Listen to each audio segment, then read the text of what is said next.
once again. We are three parts into the series, scratch that, 2 parts into the second part of the series on the paramitas, right? And today I thought I'd go a little bit different. So last time, you'll remember we did the heavens and laziness, which meant effort, right? So today what we're doing, we're going a little bit further back. This is the Anguttara Nikaya, and we're doing patience. Patience as a counter to the Ashararam, where anger and really charged emotions live and dwell. Right? So we say that patience works against that anger, and here's why. Here's what the Buddha said. Right? Monks, there are these 5 dangers in impatience, which is exactly what you're getting in the Ashararam. What 5? One is displeasing and disagreeable to many people. One is violent. You see that? One is remorseful. One dies confused. With the breakup of the body after death, one is reborn in the plane of misery, in a bad destination, in the lower world, in hell. These are the 5 dangers in impatience, right? So we have all 5. And we see that, of course, anger and violence, because the Asharas are constantly fighting the warring devas, as it were, right?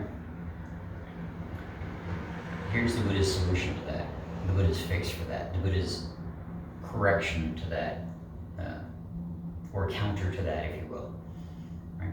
Monks, there are these 5 benefits in patience. What 5?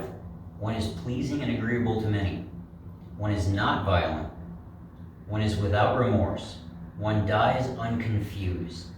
With the breakup of the body after death, one is reborn in a good destination, in a heavenly world. These are the 5 benefits in patience. Those actually sound pretty good, right? Right, so you've got pleasing and agreeable to people, right? So they don't dislike you. They're not like, that clown, right?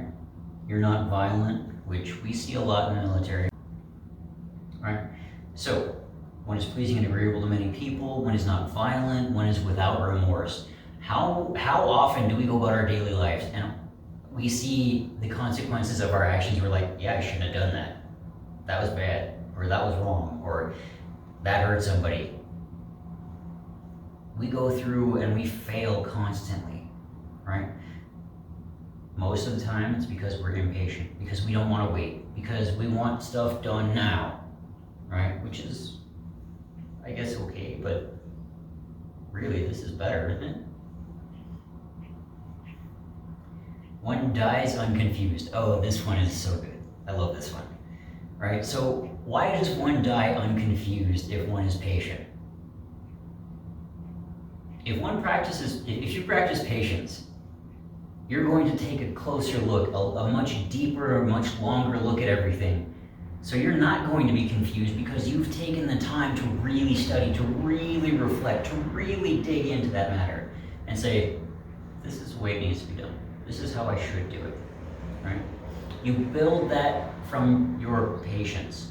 And that, if nothing else, I mean, who wants to die confused? Who wants to die in agony, in misery and confusion? And who wants that? I don't. I can only speak for myself. Maybe you do. I don't know. But you'd be better off not dying confused, right? You'd be better off saying, okay, I know what's happening. I know what's going on. I'm going to be patient with it because I have seen this happen. I've seen this through. I've reflected on it. I've taken the time and used my patience to really understand what's happening. Can't bother me. Can't faze me. Right? And with the breakup of the body after death, one is reborn in a good destination, in a heavenly world maybe. These are the 5 benefits of patience. All of these are really cool, right? And we have that opportunity every time we practice patience. Every time we really go in and say, okay, there's a paramita, there's a perfection, there's something that I can do to make myself better, and that's by being patient. I'm going to be patient because I know it has better results. I know it doesn't lead to confusion. It doesn't lead to the drama that we see around us. It doesn't lead to, agony and anxiety and fear of, fear and confusion.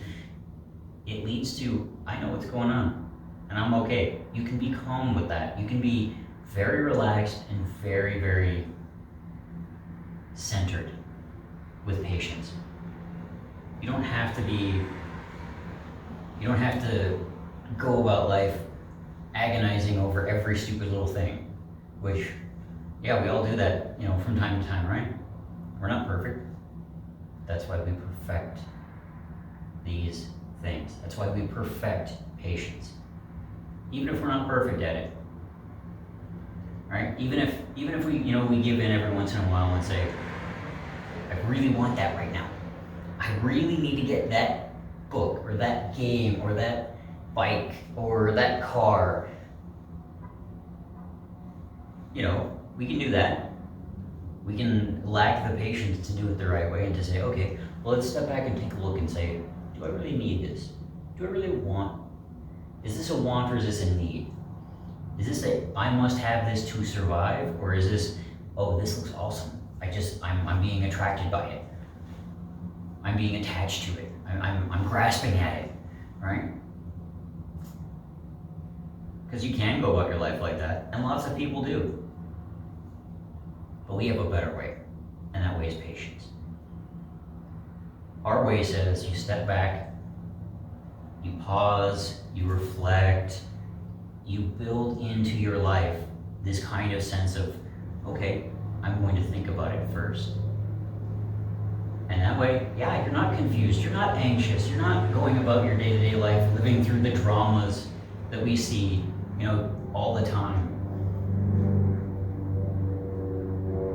And when you get to that stage, when you get to that point, when your perfection of patience, when your practice of patience is so good that you don't have to worry about going about your day-to-day life because you have already mastered all of the stuff that you're going to see.